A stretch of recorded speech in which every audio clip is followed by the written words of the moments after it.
Hello friends, welcome back to my YouTube channel. মই অনুৰাগ শৰ্মা আপোনালোক সকলোকে পুনৰবাৰ স্বাগতম জনাইছো মোৰ YouTube চেনেলটোলৈ। আজি মই আপোনালোকৰ সন্মুখত এটা নতুন ভিডিঅ'লৈ উপস্থিত হৈছো আৰু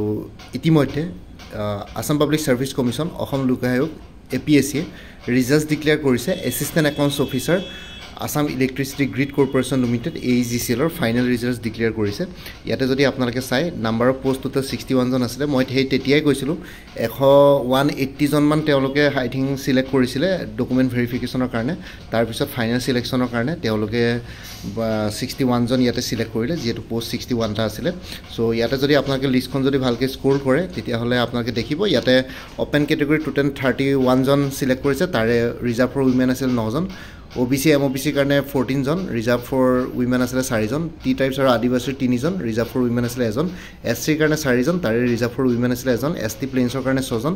ৰিজাৰ্ভ ফৰ উইমেন আছিল 2 জন ST হিলছৰ কাৰণে 3 জন ৰিজাৰ্ভ ফৰ উইমেন আছিল 1 জন ঠিক আছে সো ইয়াতে যদি চাও আমি ভালকে তেতিয়ালে ওপেন ক্যাটেগৰি টোটাল 31 জন সিলেক্ট কৰিছে তাৰে আপোনালোকে এনেকুৱা নহয় যে অকল ৰিজাৰ্ভ ফৰ উইমেন 9টা আছে বুলি 9 জন 9 গৰাকী ইয়াতে সোৱালিয়ে লোৱা হৈছে বুলি তেনেকুৱা বুলি কথা নহয় কাৰণ ৰিজাৰ্ভ ফৰ উইমেন পোষ্ট গিটা অকল ৰিজাৰ্ভ উইমেনৰ কাৰণে এক্সক্লুসিভ বাকি 31 টা পোষ্টৰ কাৰণে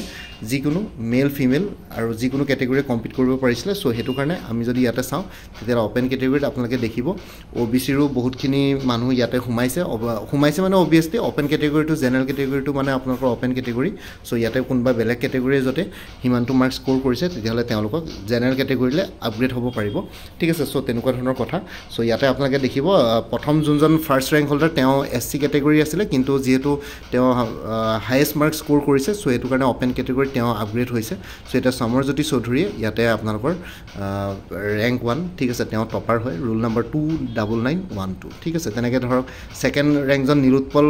কুমাৰ কোঁৱৰ ঠিক আছে তেওঁ OBC ৰে হয় ওপেন ক্যাটেগৰি তেওঁ সেকেন্ড ৰেংক হোল্ডাৰ হয় ঠিক তেনেদৰে শুভম সোনাৰ OBC ঠিক আছে ইয়াতে যদি আমি চাও তেতিয়া হলে গুটেবিলাকে ফাৰ্স্ট ৰেংক হোল্ডাৰ প্ৰথম 5 জন মান হেই বাসু মণ্ডলৰকে প্ৰথম 5 জন ধৰক অৰিজিনালি জেনাৰেল ক্যাটেগৰি নাছিল কিন্তু তেওঁ যেহেতু মাৰ্কস বেছি স্কোৰ কৰিছে হেতু কাৰণে ওপেন ক্যাটেগৰি তেওঁ পাবলৈ সক্ষম হৈছে বাকি অন্য পূজা আগৰৱাল তেওঁ জেনাৰেল ক্যাটেগৰি আছিল ফিমেল তেওঁ ৰেংক 6 পাইছে সো তেনেকৈ ধৰণে আপোনালোকে গুটেখন যদি চাই স্কোৰ লাষ্টলৈকে যদি আমি চাও তেতিয়া হলে একেবাৰে লাষ্ট ৰেংক হোল্ডাৰজন হল মনতপল ডেকা ঠিক আছে জেনাৰেল মেলে হয় ওপেন ক্যাটেগৰিতে পাস কৰিছে খালি তেওঁ হেৰি আছিল physically weaker sections physically benchmark disability PWBD candidate hoy teo open category asile nilupol dekha thik ase last 61 rank 31476 aru ami jodi bhalke score koru tetia dekhibo apnaloke যিসকলৰ ইয়াতে নাম আছে তেওঁলোকে আপোনালোকে সবলে অভিনন্দন থাকিলে আপোনালোকে ভাল কিমান এটা ভাল জব চাকৰি আজি ক্লিয়াৰ কৰিলে হেৰি কি বুলি কয় ফাইনাল ৰিজাল্টস ডিক্লেয়াৰ হল এসিস্ট্যান্ট একাউন্টস অফিসাৰ হিচাপে আপোনালোকে জয়েন কৰিব লাগিব AEGCL আৰু লগতে কথাটো হল আপোনালোকে বাকি জুইসকলে APDCL assistant accounts officer APDCL ৰ কাৰণে ওয়েট কৰি আছে APDCL ৰ ৰিজাল্টসও ৰেডি হৈ আছে APSC হয়তো ইয়াতে যেহেতু আই থিং কি বুলি কয় ওভাৰলেপিংৰ প্ৰবলেম হ'ব পাৰিছিল সো হেতু কাৰণে হয়তো ডিক্লেয়াৰ কৰা নাছিল এতিয়া এটো ৰিজাল্ট ডিক্লেয়াৰ কৰিলে এইখিনিক কি বুলি কয় এপইন্টমেন্ট এইখিনি ফিল্টাৰ কৰি পেলাই বাকি যোনখিনি সিলেক্ট হ'ব তেওঁলোকক APDCL ত তাকে হয়তো ডকুমেন্ট ভেৰিফিকেশনলে মাতা হ'ব তেনেকুৱা ধৰণৰ কথা হ'ব পাৰে হেতু মই জাস্ট স্পেকুলেশন লগাইছো সিওৰ নহয় বস্তুটো সো এনেকুৱা ধৰণৰ কথা ইয়াতে ইমানখিনি আছিল আৰু যিসকলে নেপালে ফাইনাল সিলেকশন নেপালে তেওঁলোকেও নিৰাশা হ'ব নালাগে হয়তো আপোনালোকে APDCL হয়তো হ'ব হৈ যাব পাৰে যদি আপোনালোকে APDCL পৰীক্ষা দিছিল সো তেনেকুৱা ধৰণৰ কথা হেতু কাৰণে আপোনালোকে নিৰাশা হ'ব নালাগে পৰীক্ষাবিলাক দি থাকিব আৰু লগতে বাকি ইমানে আছিল কবলে বাকি আপোনালোকে যদি এতিয়া ধৰক আপকামিং এক্সামস বিলাক আহি আছে তাৰ কাৰণে যদি প্ৰিপাৰেচন কৰিছে তেতিয়া হলে DSS গ্ৰেড 3 নন টেকনিক্যাল ফুল কোৰ্স এভেইলেবল আছে 350 ইয়াতে WhatsApp কৰিব পাৰিব 9706557851 গুৱাহাটী হাইকোৰ্টৰ জুনিয়ৰ এডমিনিষ্ট্ৰেটিভ এসিস্ট্যান্টৰ ফুল কোৰ্স এভেইলেবল আছে 375 এটো নম্বৰ WhatsApp কৰিব পাৰিব APSC ADRE 3.0 বা আসাম পুলিচ SI কনষ্টেবলৰ ফুল কোৰ্সেস এভেইলেবল আছে ADRE 300 আৰু আসাম পুলিচৰ 250 এটো নম্বৰ WhatsApp কৰিব পাৰিব 9706557851 আসাম কম্পিটিটিভ এক্সামস মানে অসমৰ যিকোনো কম্পিটিটিভ এক্সামৰ কাৰণে এটা ফুল কোৰ্স এভেইলেবল আছে 400 এটো নম্বৰ WhatsApp কৰিব পাৰিব বাকি APSC ৰিসাৰ্চ এসিস্ট্যান্ট আৰু জুনিয়ৰ ডেভেলপমেন্ট অফিচাৰ যেটো পৰীক্ষা আহি গল 26th of অক্টোবৰ পৰীক্ষা তাৰ কাৰণে এটা ফুল কোৰ্ছ এভেইলেবল আছে 300ত এইটো নম্বৰ হোৱাটছএপ কৰিব পাৰিব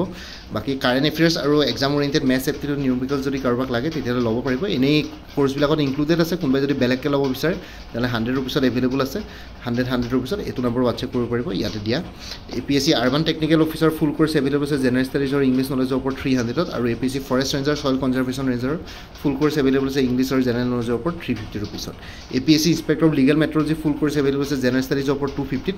আৰু APSC গ্ৰেড 4ৰ ফুল কোৰ্ছ এভেইলেবল আছে 250ত আৰু আসাম এগ্ৰিকালচাৰ ইউনিভাৰ্চিটিৰ ফুল কোৰ্ছ এভেইলেবল আছে 300ত এইটো নম্বৰ হোৱাটছএপ কৰিব পাৰিব APSC এছিষ্টেণ্ট ইঞ্জিনিয়াৰ ফুল কোৰ্ছ এভেইলেবল আছে 250 ৰুপিছত আৰু APSC জুনিয়ৰ ইঞ্জিনিয়াৰ ফুল কোৰ্ছ এভেইলেবল আছে জেনেৰেল ষ্টাডিজ আৰু ইংলিছ গ্ৰামাৰৰ ওপৰত 250ত এইটো নম্বৰ হোৱাটছএপ কৰিব পাৰিব 9706557851 আৰু মোৰ পৰা কোৰ্ছ ল'লে লাইফ টাইম কাৰেণ্ট এফেয়াৰ্ছ পাই থাকিব তাৰ কাৰণে কোনো ফাৰ্ডাৰ পে'মেণ্ট কৰিব লাগে জাষ্ট এটা ৰিমাইণ্ডাৰ মেছেজ দিলে হ'ল যে প্ৰিভিয়াছ মান্থ বা লাষ্ট মান্থৰ কাৰেণ্ট এফেয়াৰ্ছ লাগে মই আপোনালোকৰ লগে আপোনালোকৰ সৈতে শ্বেয়াৰ কৰি দিম বাকী কোনোবা যদি ইণ্টাৰেষ্টেড কেণ্ডিডেটছ আছে কোৰ্ছবিলাকৰ প্ৰতি তেতিয়াহ'লে এইটো নম্বৰ হোৱাটছএপ কৰিব পাৰিব 9706557851 আপোনালোকক কোনটো কোৰ্ছ লাগে কোৰ্ছৰ কণ্টেণ্টছখিনি শ্বেয়াৰ কৰিম লগতে পে'মেণ্টৰ লিংক দি দিম পে'মেণ্ট কৰাৰ লগে লগে গোটেই কোৰ্ছটো নিজৰ হোৱাটছএপত PDF ফৰ্মেটত পাই যাব আৰু ইয়াতে যোনটো হোৱাটছএপ নম্বৰ দিয়া আছে এইটো অনুগ্ৰহ কৰি কল নকৰিব এইটো জাষ্ট হোৱাটছএপ মেছেজৰ কাৰণে এভেইলেবল কলৰ কাৰণে এভেইলেবল নহয় বাকী কোনোবাই আগতে মোৰ পৰা কিবা কোৰ্ছ লৈ উঠিছিলে যদি জনাই দিব তেতিয়া আগৰ মেটেৰিয়েলছখিনি বাদ দি যোনখিনি নতুন মেটেৰিয়েলছ লাগিব সেইখিনি ল'লে হ'ল তেতিয়া প্ৰাইচটো অলপ কমি যাব বাকী ভিডিঅ' ডেছক্ৰিপশ্যনৰ কমেণ্ট ছেকশ্যন চেক কৰক তাতে কোৰ্ছখিনিৰ কথা আৰু উল্লেখ কৰি দিয়া আছে তাতে গ'লে মানে আপোনালোকে গোটেইখিনি বস্তু পাই যাব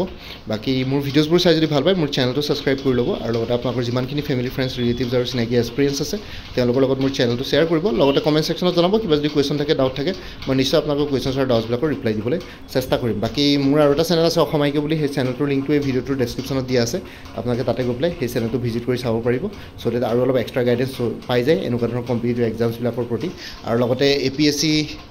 AO APDCL AGCL বুলি এটা প্লেলিষ্ট ক্ৰিয়েট কৰি থোৱা আছে এই প্লেলিষ্টৰ লিংকটো এই ভিডিঅ'টোৰ ডেছক্ৰিপশ্যনত শ্বেয়াৰ কৰিছোঁ আপোনালোকে সেই প্লেলিষ্টত গ'লে এই পৰীক্ষাটোৰ লগত জড়িত সকলো ধৰণৰ ভিডিঅ'ছ পাই যাব